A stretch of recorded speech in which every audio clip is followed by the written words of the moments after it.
Hello, good people of the internet. I hope you'll permit me a moment to be a little philosophical. One of the best things about doing the job that I do is that I get to experience all sorts of different cars. And though I love driving the stuff I've always lusted after, sometimes the most satisfying things to experience are those which I really never was interested in. Either cars that I simply didn't know about or didn't care for, or sometimes cars I actively avoided. And such is the case with many a Vauxhall, because as a young man, Vauxhall really just didn't mean much to me. Beyond the VX220, which, let's face it, is a Lotus in a funny frock anyway, Vauxhalls to me were just an oddity. After all, if you want a cheap car, buy a Ford, and if you want a German car, buy a BMW. A Vauxhall really has always been a bit of an odd duck, because in theory it is of course German, being Opel, though to us Brits we still consider it very much a British thing, regardless of how true or not that is, yet it doesn't really possess any of the fine traits that made German stuff so desirable, nor any of the traits that made British stuff so quirky and interesting. However, that doesn't seem to have stopped legions of people from being Vauxhall fans, including this car's owner, David. So today, I'm trying to find out what makes this Vectra so interesting. This is in fact his 7th.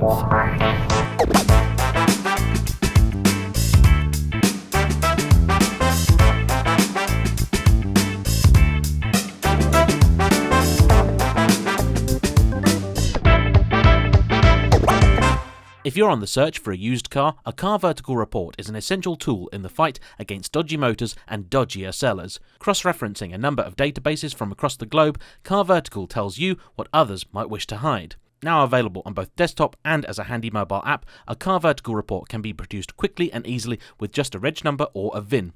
You'll be able to find if a vehicle was used as a taxi, has mileage issues or potential accident damage. For a special discount on the service, just use my link and discount code in the comment or the description down below.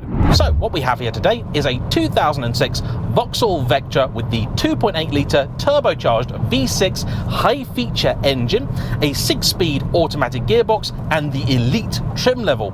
But beyond that, what can I actually tell you? Well, handily, before this video, David sent me an email, and as it was such a good email, I'm just going to cheat a bit and read it to you. Now, what I can tell you, before having to resort to said email, is that the Vectra took over from the old Opel Ascona line. It lived through 3 separate generations, this being the 3rd and final, the Vectra C. There is a Vectra D, though I don't believe it was ever sold in Europe.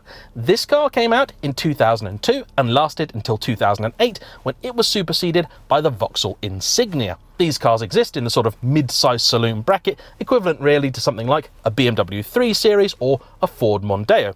I need to say a really big thank you to David for coming out today, because this was only organised less than 24 hours ago. I was always supposed to film 2 videos here today. This morning I filmed a VW Phaeton, which was very interesting. Check out that review.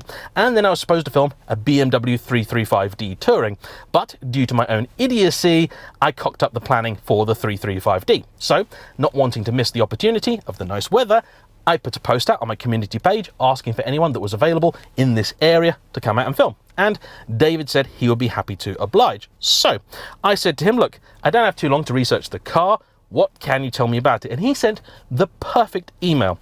Here's what he told me. It's a 2006. This you know, as you know that it's a 2.8 V6 Turbo automatic with the elite trim. But it's also got tan leather. And I kinda like this interior.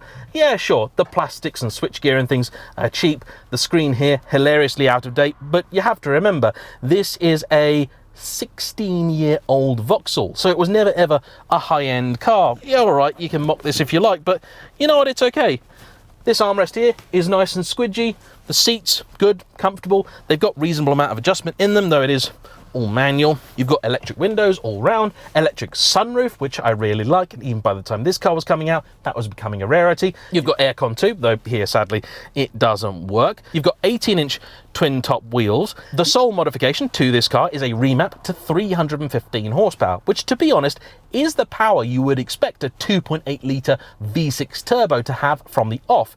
But out the factory gates, this co-developed Holden Saab lump made only 230 horsepower, which is rather pathetic. Torque by default is around 243 pound-foot, but here it's closer to 320, so much healthier. This car also has no rev limiter anymore, which is interesting. It is apparently lots of fun. The power builds from 2000 RPM. It averages over 33 to the gallon. It's now used daily. He's owned it for 8 years. Like I said, he's had 6 of these before, and the reason he keeps coming back is that he says he struggles to find another car which for the money gives you a better combination of performance and features. I have to say, I kind of see where he's coming from. He's dabbled on occasion with other German stuff, like recently a BMW 420 Gran Coupe, and he was very upset at how little BMW gave you for the money they were charging. I know exactly what he's talking about, as I'm sure you do. They're expensive cars, BMWs, especially the new ones, and they're really determined not to give you stuff that long ago became standard from other lesser marques like Kia, Vauxhall and Ford. It has a little lip spoiler on the back for just a touch of extra aggression. Most of the electrics work, including, crucially, all of the windows and the sunroof, though the parking sensors, which this has front and rear, are intermittent, as is the cruise control. It has been reliable, never failed to proceed. He's just done basic servicing, so coil packs, plugs, oil, filters, tyres, discs, pads, that sort of stuff, and it really hasn't ever asked anything of him that you wouldn't have expected.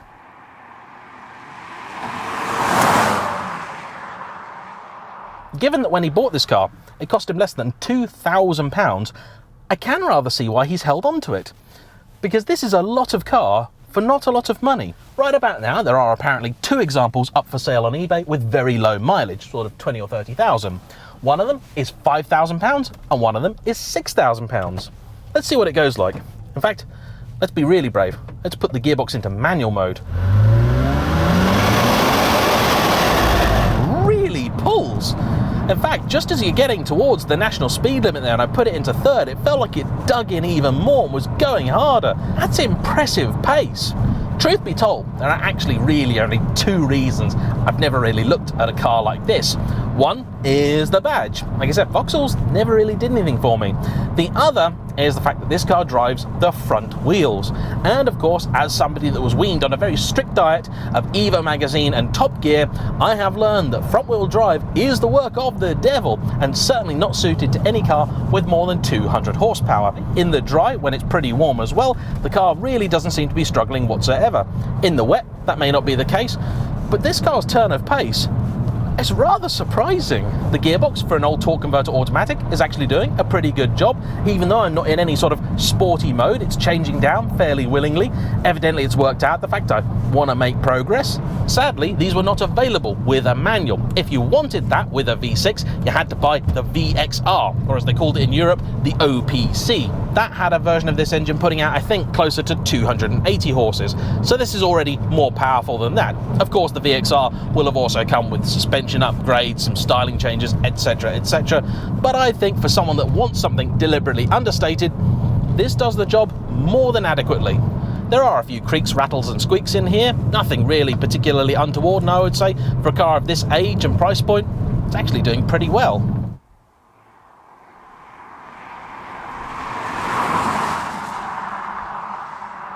Let's try my classic 3-point turn hill start torture test. Turning circle not great, but also not hideous. Gearbox very nice and responsive. The indicators in this kind of remind me of the old Astra that my sister had for a brief period. That was a sort of 2007 one where they were still quite angular. Nice little car, that, the Astra hatch. That was the first car I remember experiencing where you move the indicators and the stalk really doesn't go anywhere, but if you press it a little bit, it just does a few indicates. It was all very confusing and quite fancy pants back then. These days, of course, we're used to that sort of cutting edge technology. This car, I think, also has the distinction of being one of the last that comes from an era where cars didn't have to be all that big to still have quite a bit of space. There is a good amount of room in the back for passengers, and the boot is ludicrous, absolutely enormous. It's also very accessible, and I would say the perfect car for airport runs, because you can definitely get 4 people and 4 bags in here, no trouble at all. The suspension, I have to say, is doing a very good job, balances nicely between sporty and comfortable. It is, of course, passive, there's no settings to alter, nothing to do. In fact, one of the things I love about this car is, there's no sport mode, no options, no nothing. There's a snow mode down here, which I think operates the gearbox differently, but that's about it. And the car doesn't need anything like that. It really, really doesn't.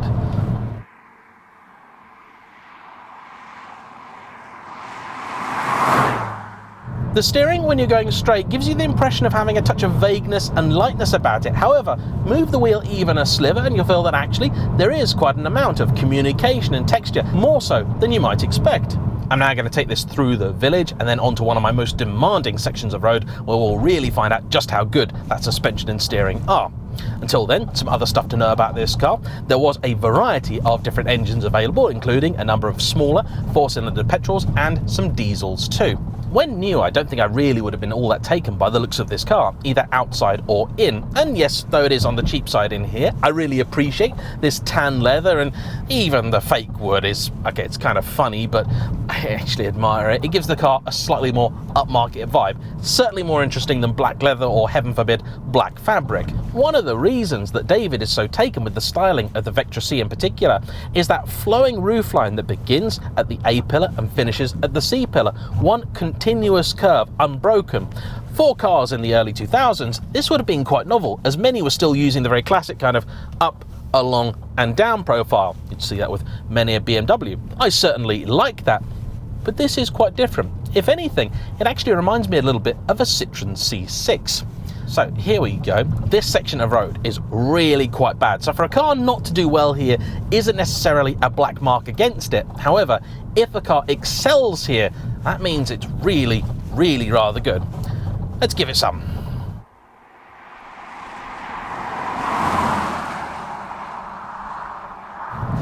It's impressive how quickly and easily this car picks up pace. I'm sure many would be tempted to fit a nice loud exhaust to it, and I'm sure it makes some very nice noises, but actually I kind of appreciate David's desire to keep this reasonably standard. Okay, here's my suspension test. If you can pile through here at a good speed, and we're doing a good speed without going bang. We didn't go bang. That's well set up. No, that's really, really quite nice. I must say, I am also appreciating, though probably not for the right reasons, this side mirror. It's currently got the same look as one of those make it look like you're in a Western type photo booths. You know what I mean? The whole sepia effect thing. It's really, really quite odd. Makes it look like anything behind me is in 1886.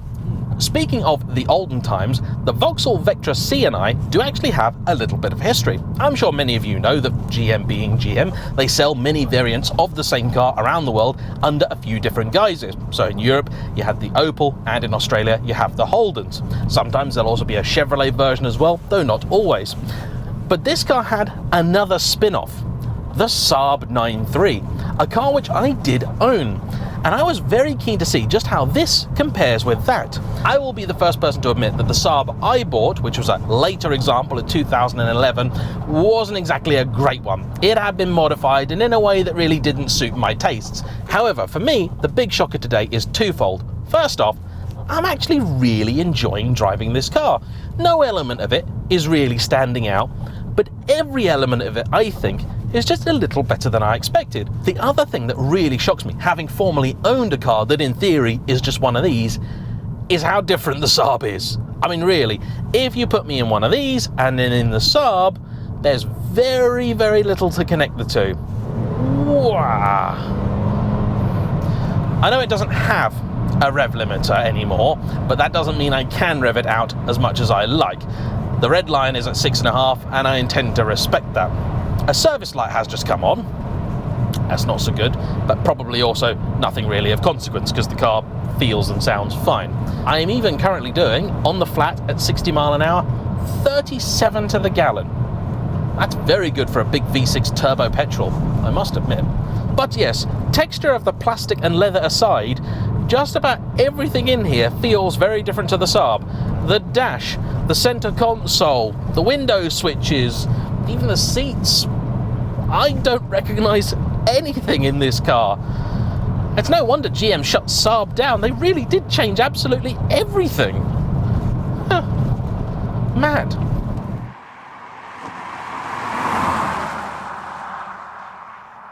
I am currently, technically speaking, on the hunt for a nice, sensible four-seater to use daily.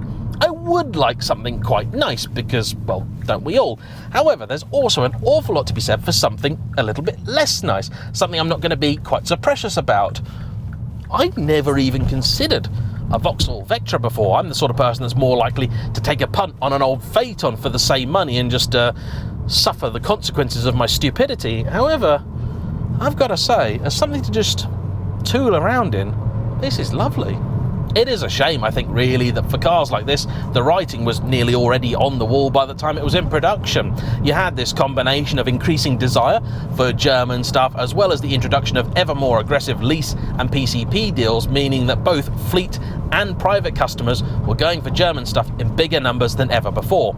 You combine that with the fact that the average buyer was also moving away from the traditional saloon car and either into a hatchback or an SUV, and really, the saloon car was just doomed, and that's a shame. This in estate, guys, I think would make a great tip run, dog wagon, whatever you want to call it, just all-round good car for doing everything you need. It's also worth pointing out the oft-forgotten Vauxhall Signum, which was effectively a hatchback version of this, though technically I suppose you could nearly call this a hatchback too. It was nearly the size of an estate car, and I think actually a better looking thing too. So maybe that's what I should find. There you have it. This was a little bit of a last-minute surprise, and I'm very happy to say it's turned out to be a pleasant one. This is a fine car, and I can quite see why David is very much attached to it. To sell this, I think, would be a terrible mistake indeed. A huge thank you to David for coming out today at absolute last-minute notice and being a good sport all round. And of course, a big thanks to you for watching. Don't forget to hit the like button, comment down below, subscribe if you haven't already, and I'll see you for the next one. Bye-bye.